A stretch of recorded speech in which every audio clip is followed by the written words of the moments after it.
Hello, guys. Welcome back to a brand new podcast. Today, we are meeting a very versatile personality. He's an entrepreneur, he's a mathematician, a Vastu scientist, and now he's on his journey to become an author. I am talking about Dr. Gaurav Mittal. He runs a company called IT Cons eSolution. Earlier, it was private limited, but now his company is listed in Bombay Stock Exchange. He also owns another company called Mahaguru Navgre, which is in FMCG, and they've got various products. So he's not only an entrepreneur. He's coming up, as I mentioned, he's coming up with a book called A Monk with a Merc. So he's a very spiritual guy, and we're going to learn not only his journey to entrepreneurship, but we will understand and we will learn a lot of knowledge about his spiritual journey. So let's welcome Dr. Gaurav Mittal. A very warm welcome, Dr. Mittal. Thank you. You're a bouquet of different flower and you have blossomed in all the fields that you step into. So tell us, how do you feel? मेरा हमेशा से एक ही चीज़ का मानना है, समय की गति है, जिस डायरेक्शन में लेके जाते जाएं, कराने वाला वही, हम केवल करता हैं.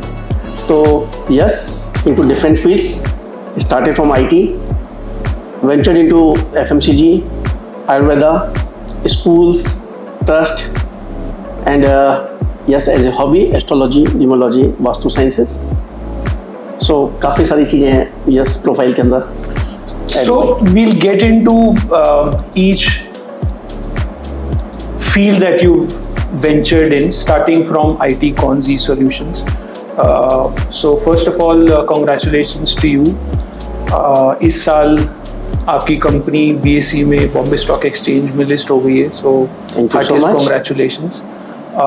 तो tell us a little about IT Cons eSolution Private Limited.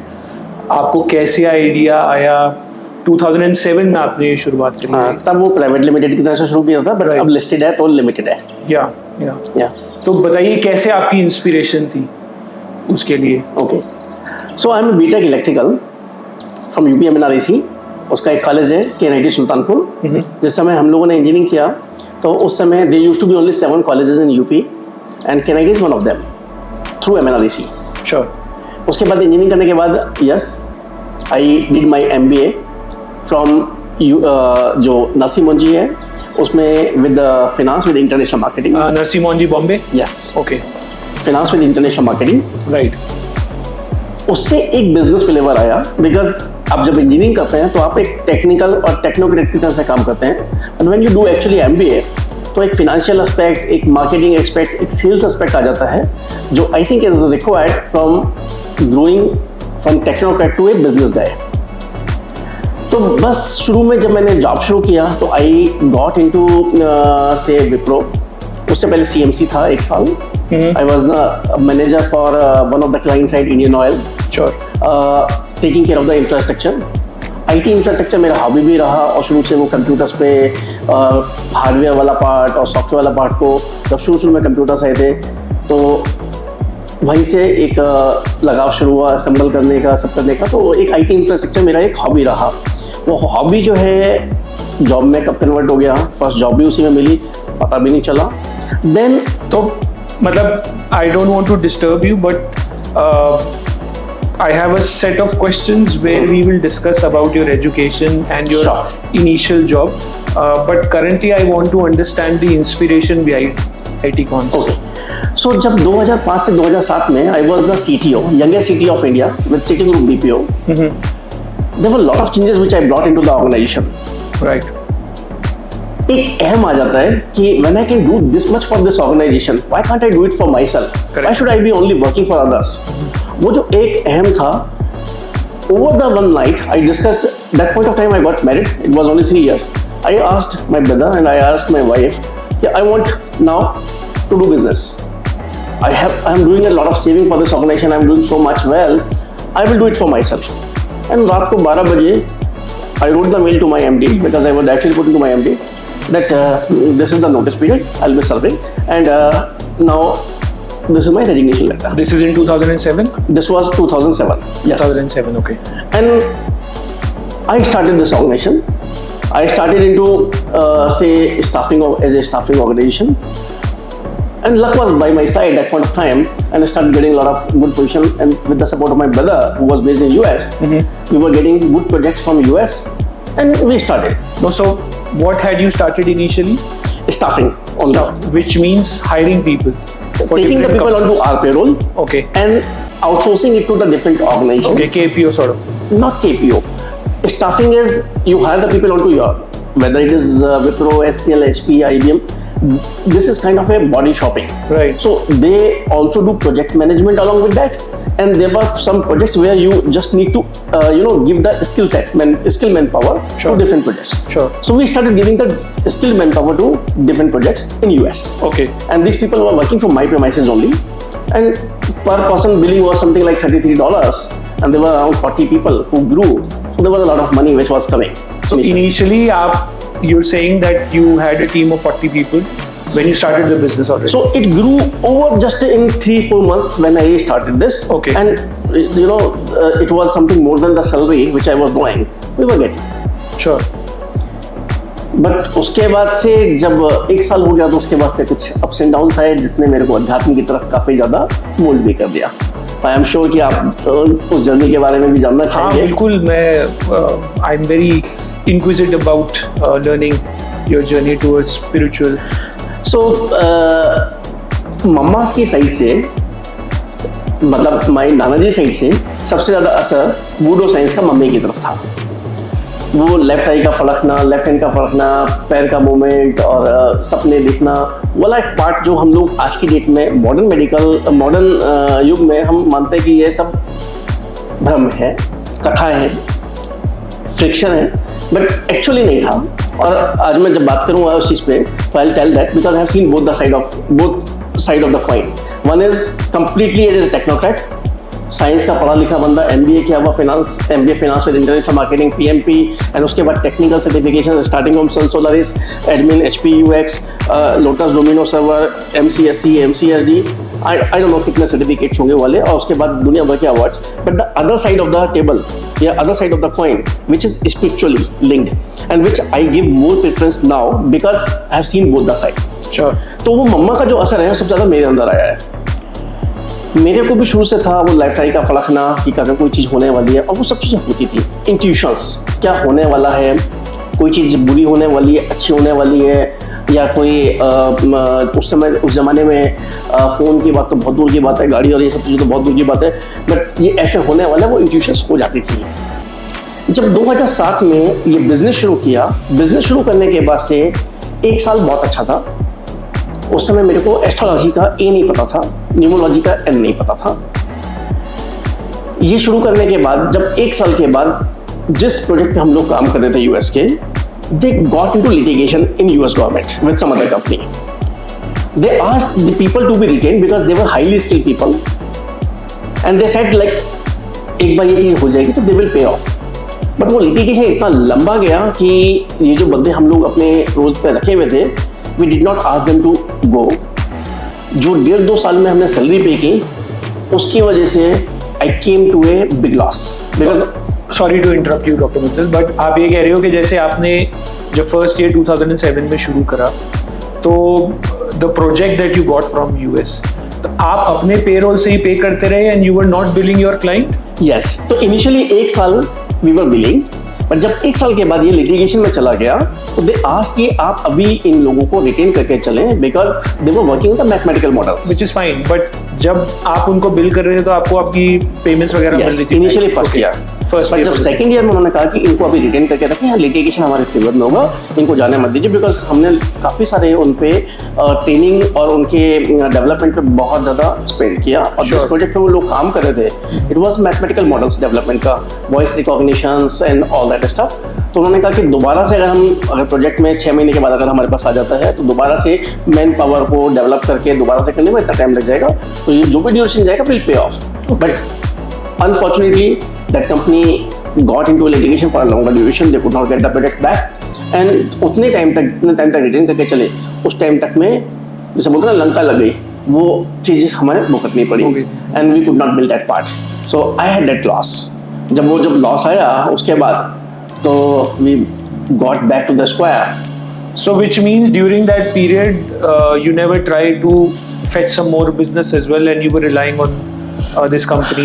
सो अब जो मैं आपको वही चीज बताने की कोशिश कर रहा हूँ, जब आपका समय सही होता है तब तक मैंने किया वाली फीलिंग आती है. जिस दिन आपका समय खराब होता है तो आप हर एक चीज ट्राई करते हैं but you do not get anything out of it. ये चीज आज मुझे इस साइंस का, इस चीज का, हॉरोस्कोप का पार्ट का पता है. मुझे पता है कि अब इस समय क्या होने वाला है, क्या हुआ था, क्या क्यों हुआ.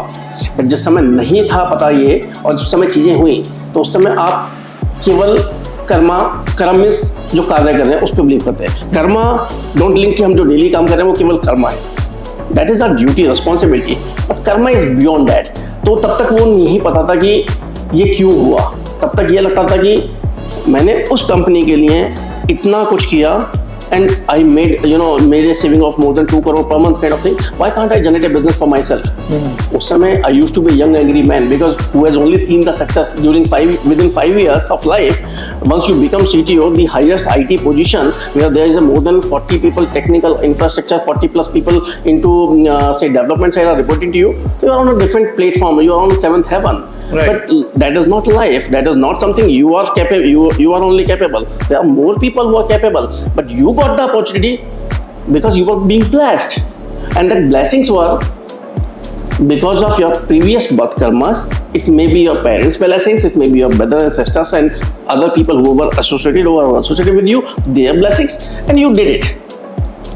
Time was by your side. Correct. But जिस समय time आपकी साइड से हट गया, जब समय ने दिखाना शुरू किया, उस समय समझ में आया कि it's not you, it's he who is driving force.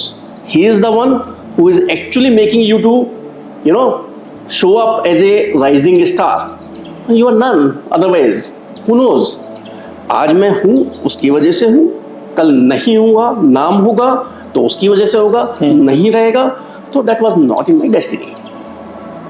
तो ये जो एस्पेक्ट समझने का है लाइफ का, ये एक इम्पॉर्टेंट एस्पेक्ट है which I learn over the time. And जिस समय ये चीज़ शुरू के 3-4 साल, I remember till 2012, it was a big struggle period. I used to be young handsome smart गाय.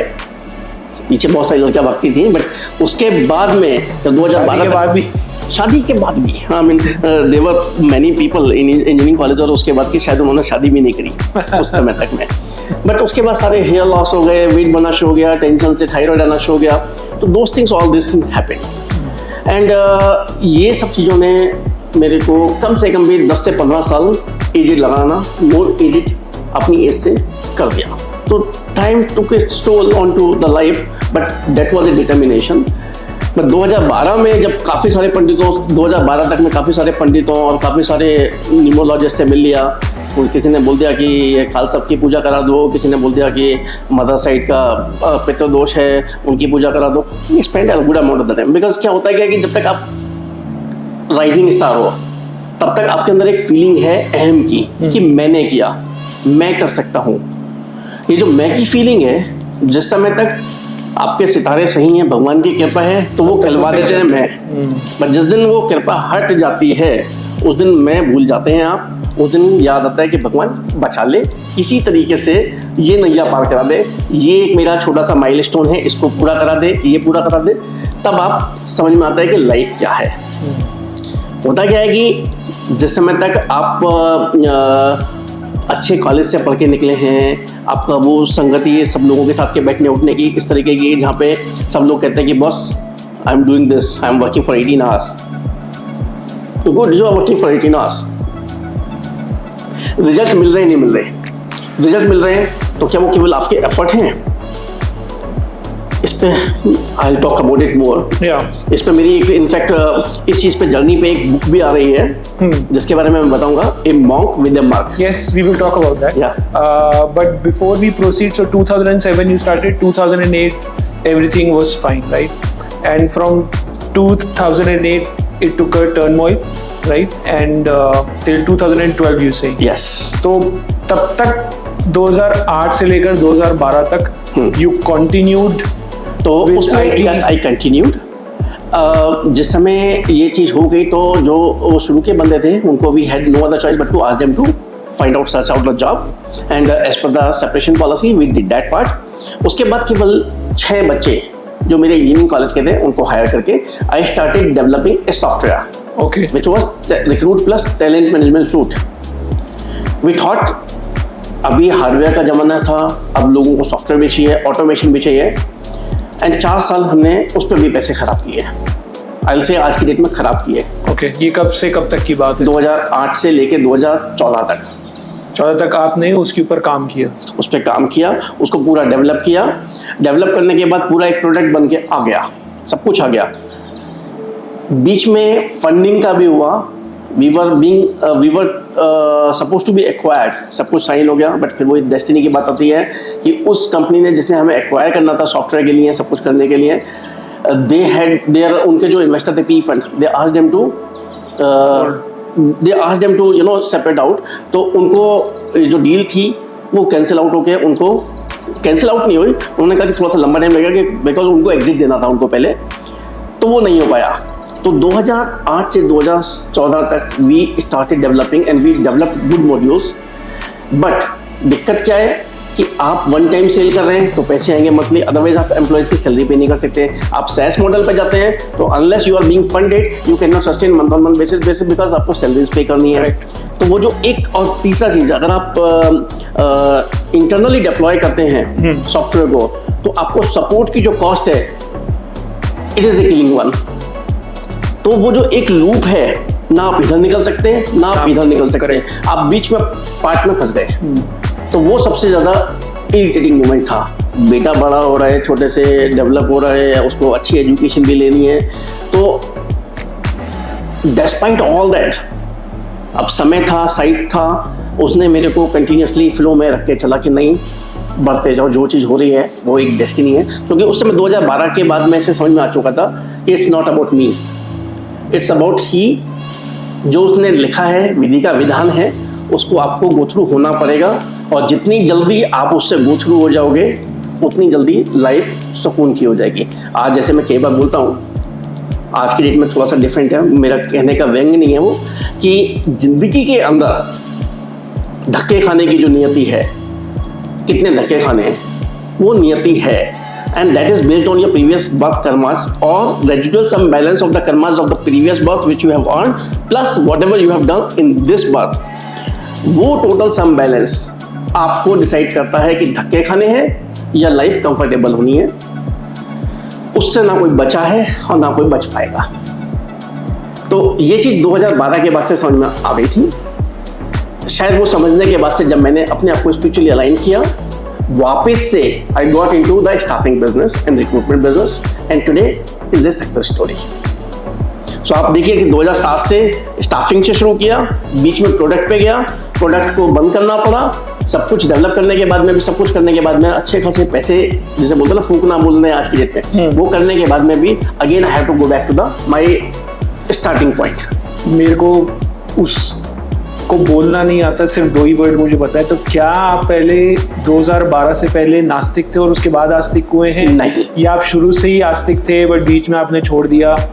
मैं आस्तिक हमेशा से रहा, बिकॉज सबसे ज़्यादा फैमिली के अंदर पूजा पाठ, धर्म कर्म कांड सब चीज़ें करने का शायद मम्मी की तरफ से मेरे अंदर सबसे ज़्यादा आया।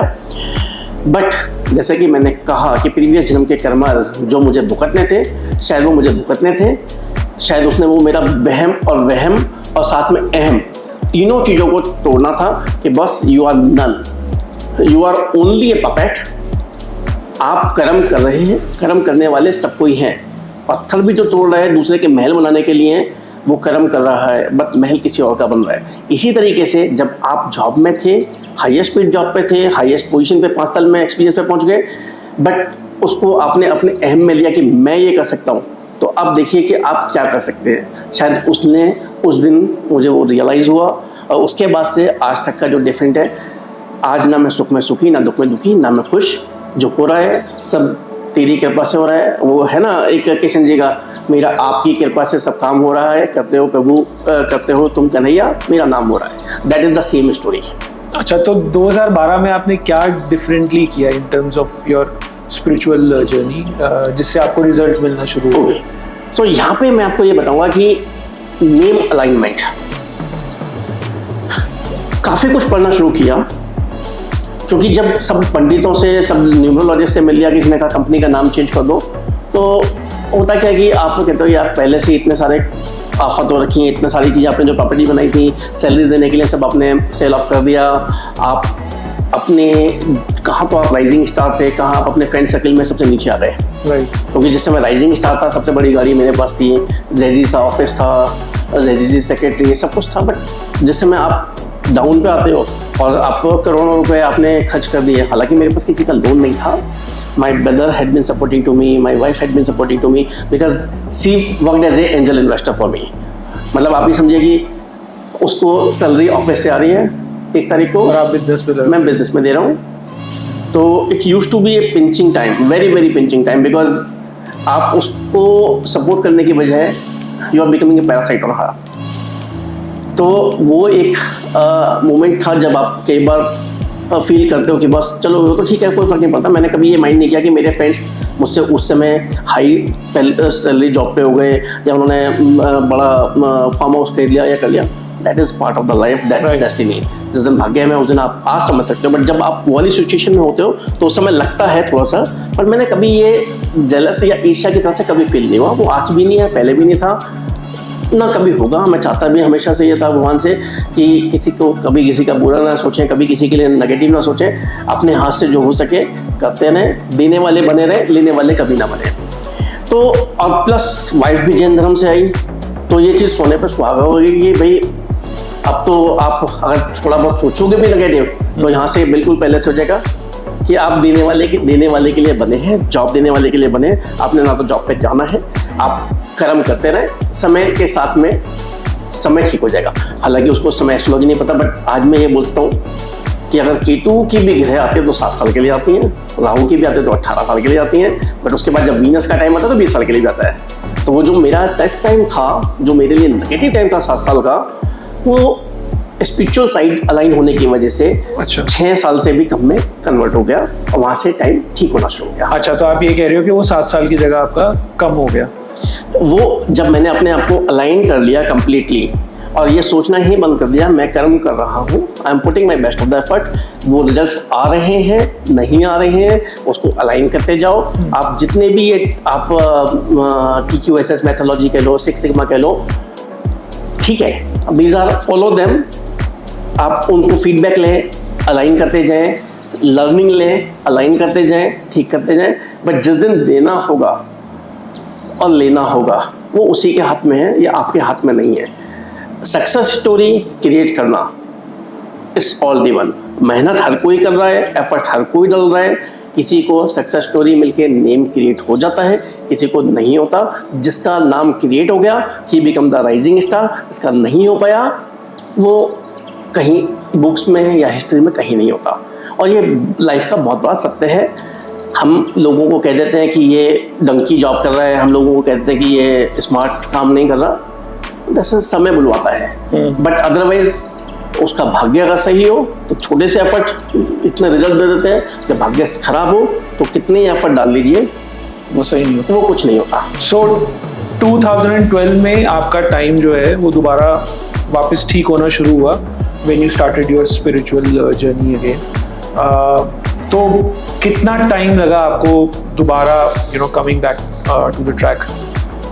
सी आज भी कमिंग बैक की तो कोई डेफिनेशन है ही नहीं। अच्छा, नहीं। जब आप एक लेवल पे पहुंच जाते हैं, आज आप NSC BSc पे लिस्टेड हैं, तो कल को आपको $1 बिलियन एम्पायर क्रिएट करना है, तो because that is the aspiration. आपको बेटे को जॉब करने की बजाय, now he is a grown up kid, I not say kid, he is 18 years old now, so he is doing his BTech from a very renowned institute which is BITS Pilani। आपने खुद BTech करा और बेटे को भी BTech करा रहे, या उसका खुद मन था ये करने का? देखिए, BTech मैंने उसको किसी चीज़ के लिए फोर्स नहीं किया, मैंने केवल उसको एक चीज़ कहा कि बेटा जॉब के लिए नहीं बने आप, you have to become an entrepreneur. मैंने उसको इसलिए भी बोला क्योंकि बिकॉज उसकी हॉरोस्कोप मैंने देखी हुई, मैंने बनाई है। तो वो चीज़ें होती हैं जो आपको अलाइनमेंट पता चल जाता है कि whether he is meant for job और he is meant for business. Sure. जब हमने शुरू किया, I was the first generation entrepreneur. We started from zero. My father had been into government job, और उस समय पेंशन, जिस समय मेरा इंजीनियरिंग में हुआ तो he got retired. It was A pension amount. उस समय पेंशन भी 3,500-4 हज़ार रुपये होते थे। हम लोगों ने जब इंजीनियरिंग किया तो 11,500 रुपये में 4 साल में इंजीनियरिंग कर लिया। आज बिट प्लानिंग की 1 साल की fees is in lakhs and lakhs.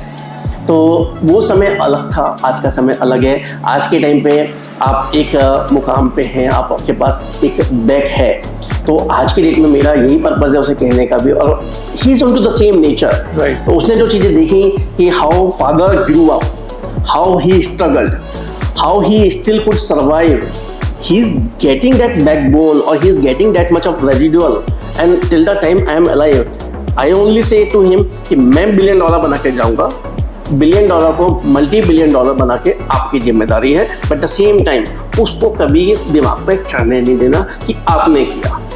समय आपके साथ था, आपने हमेशा दूसरों की हेल्प करनी है, गिविंग साइड पे बने रहना है, लेने वाली साइड पे, हाथ फैलाने वाली साइड पे कभी नहीं सोचना।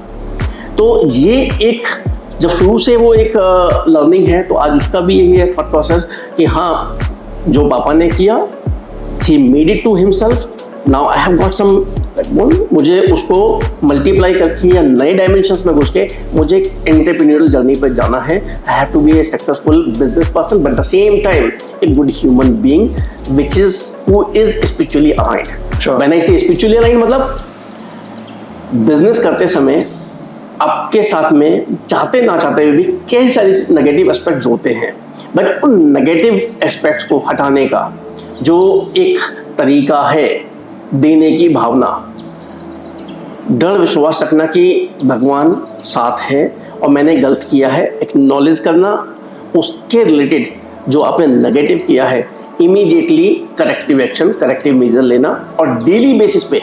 इट्स नॉट अबाउट कि एक दिन आप मंदिर में गए, घंटा बजाया, भगवान से प्रार्थना करी कि जो मैंने नेगेटिव किया उसको। No, it's a regular gradual daily process. आप क्या नेगेटिव के बारे में बात कर रहे हैं? When you get into the business, what negative energies attract you? Okay, तो बिजनेस में रहते हुए आपको कई बार किसी एम्प्लॉय को डांटना भी है, आपको काम नहीं कर रहा तो आपको निकालना भी है, आपने उसको वार्निंग भी दी, तो बहुत सारी चीज़ें हैं, उसने आपको कर्ज भी किया होगा, ये सब नेगेटिव एस्पेक्ट आपके साथ जुड़ते हैं। आप स्पिरिचुअल जर्नी में हैं, आप साधु सन्यासी नहीं है। When you are into this marital world, उसमें मटेरियलिस्टिक वर्ल्ड की बजाय मटेरियलिस्टिक वर्ल्ड, तो उस केस में आपको ये सब चीज़ों को गो थ्रू करना पड़ता है। तो that's why I always say be like a monk but don't become a सन्यासी। आप सन्यासी का मतलब है कि आपने ये मटेरियलिस्टिक वर्ल्ड को छोड़ के आपने किसी हिमालय की गुफाओं में जाना है, पूजा पाठ में अपने आप को डेवलप कर लेना है, एंड वहाँ पे आप बिल्कुल इससे अपने आप को आइसोलेट करके भूल जाओ। But you are not in to that aspect, because आप पृथ्वी पे आए हैं, आपकी जिम्मेदारी है, चाहे वो पारिवारिक हो, चाहे आपके लिए सांसारिक और आपके भौतिक जिम्मेदारी से लेकर ऑफिस की जिम्मेदारी है। तो जिस पोजीशन पर आप बैठे हैं, उस पोजीशन के कर्म को आपको निर्वाह करना ही करना है। बट उस पोजीशन पर रहते हुए भी अपनी जर्नी को कि अगला जन्म ना लेना पड़े, मोक्ष की तरफ, साल्वेशन की तरफ अग्रसर होने के लिए जो कर्म आपने दिन भर में नेगेटिव किए हैं because of external forces, they should not impact you. वो जो नेगेटिव एनर्जी है, अगर पॉजिटिव एनर्जी नेगेटिव भी है, अगर आप रास्ते में ट्रैवल कर रहे हैं तो नेगेटिव एस्पेक्ट किसी और की नेगेटिव एनर्जी भी आपके ऊपर हावी हो सकती है। उस नेगेटिव एनर्जी को अपने ऊपर हावी ना होने के लिए जो अपने कर्म कांड, पूजा पाठ, अपने स्पिरिचुअल मंत्रास, अपने आप को स्ट्रांग बनाना है, एक बैरिकेड बनाना है नेगेटिव एनर्जीज को दूर रखने के लिए, वो आपने रेगुलरली डेली बेसिस पे रिलीजियसली एंड रेगुलरली करने हैं। ठीक है, हम we will discuss about this, but currently I would like to stick with IT cons. So 2012 to 2014 was your recovery phase, right? Right. तो रिकवरी नहीं, डाउन फेज। 12 से बाद में रिकवरी शुरू हुई। हाँ, वही 12 के बाद ही मैं बात कर रहा हूँ। तो 2012 के बाद तो आपका रिकवरी फेज शुरू हो गया था। तो कब आपने ये समझा कि now I am back on track and I should start your second venture which is Mahaguru Navgrah, right? And I think you started in 2018.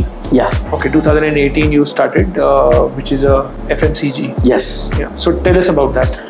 So उससे पहले 2015 में I entered into the trust. जो देने की भावना आ गई थी, वो स्ट्रॉन्ग फीलिंग आ गई थी कि हमें विरक्ति के लिए और एक मोक्ष के लिए आपको देने की फीलिंग होनी चाहिए। आप जिंदगी भर जो मर्जी कर लो, खाली हाथ आए थे खाली हाथ जाना है, ये एक फैक्ट है, सत्य है।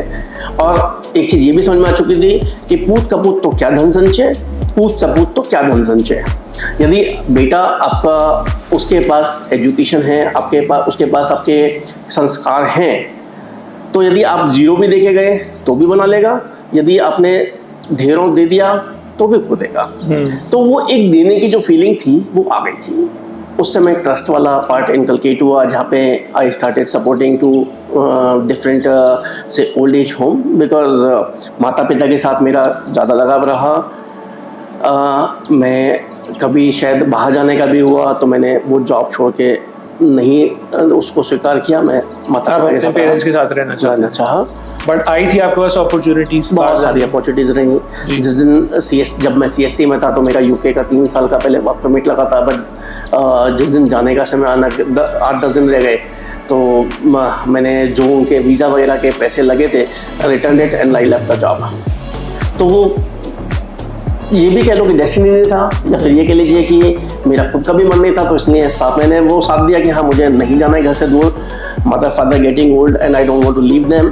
और आज की डेट में भी यही है कि अगर जाना भी है तो घर में या तो वाइफ होंगे साथ में, या फिर मैं मोस्ट 1 दिन से ऊपर हम लोग साथ में कभी ट्रैवल भी नहीं करते, उनको छोड़ के अकेले। तो ये जो था वो वहाँ से शुरू हुआ इसका एस्पेक्ट। उसके बाद 2018 में with the feeling, the similar sort of the feeling कि संसार में जो ये दुख है इसको क्या हम किसी तरीके से कम कर सकते हैं और वो एक बिजनेस एस्पेक्ट भी बन सकता है। तो वी स्टार्टेड विद महागुरु नवग्रह विद राशि जल।